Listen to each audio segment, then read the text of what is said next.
Сәлеметсіздер ме, білім алушылар? Бүгінгі сабағымызға қош келдіңіздер. Сабағымыз қазақ тілі мен әдебиеті пәні 8-ші сынып. Сабақтың тақырыбы базарға барамын. Сабағымыздың оқу мақсатымен таныс болыңыздар.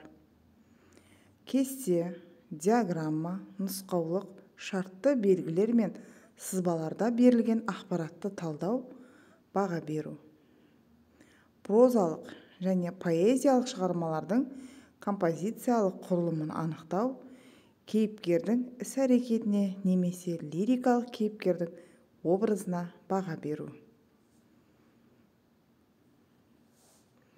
Сабағымыздың жаңа сөздері: таразы, весы, азын-аулақ, малы, жарамдылық, срок, анда-санда, иногда, урла, грабить, тәуекел, риск.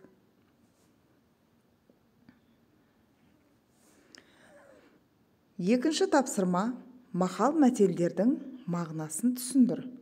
Оқушылар, бүгінгі сабағымызға қатысты мақал мәтелдер берілген. Қанекей, бірге отырып мағынасын ашайық. Ақша бақыт әкелмесе де, қаржылай бостандық әкеледі. Ақша қолдың кірі. Ақша ашпайтын құлып жоқ. Ақшада көз жоқ. Оқушылар, мына мақал мәтелдерді қалай түсіндіңіздер? Өздерің ауызша орындаймыз. Ақшаға қатысты тағы қандай мақал мәтел білесіңдер?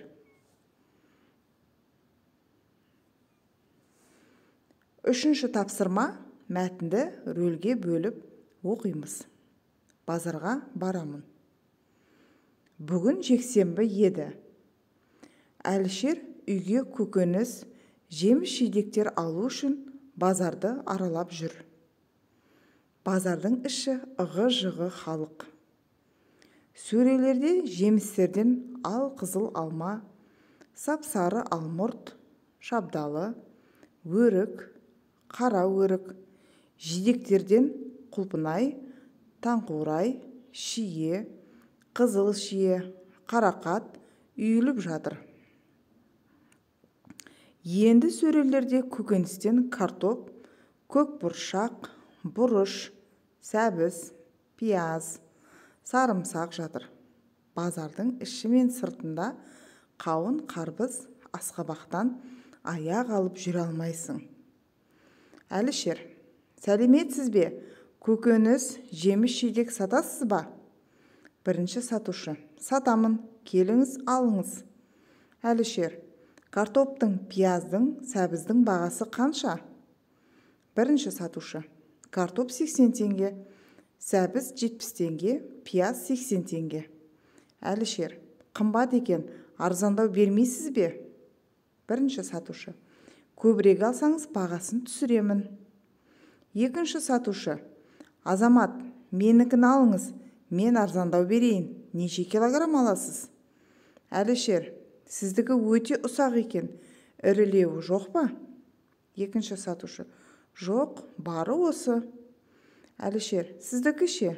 Үшінші сатушы: таңдап алыңыз, ұсақтары арзандау, ірілеуі қымбаттау. Әлішер: онда маған 3 килограмм картоп, 1 килограмм сәбіз және 2 килограмм пияз беріңіз. Үшінші сатушы: жеміс-жидектен не аласыз? Әлішер: алмадан, алмұрттан, шабдалыдан 1 килограммнан алайын. Қанша төлеймін? Үшінші сатушы: бәрін қосып есептесек 1210 теңге болады. Оқушылар, сіздерге берілген тапсырма: мәтінді рөлге бөліп оқимыз. Өзіндік жұмыс: алдыңғы оқыған мәтін мазмұнына сүйеніп, сатушы мен сатып алушы арасында немесе екі сатушы арасында диалог құрастыр. Диалогта саудаға байланысты сөз әдемін орынды қолдан. Сөздіктегі жаңа сөздерді пайдалануға тырысыңыз.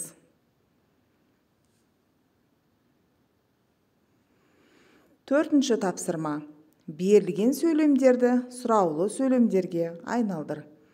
Сіздерге мысал ретінде бірінші сөйлемді орындаймын. Әлішер жеміс-жидек алу үшін базарға барды. Енді осы сөйлемімізді сұраулы сөйлемге айналдырамыз. Әлішер жеміс-жидек алу үшін базарға барды ма?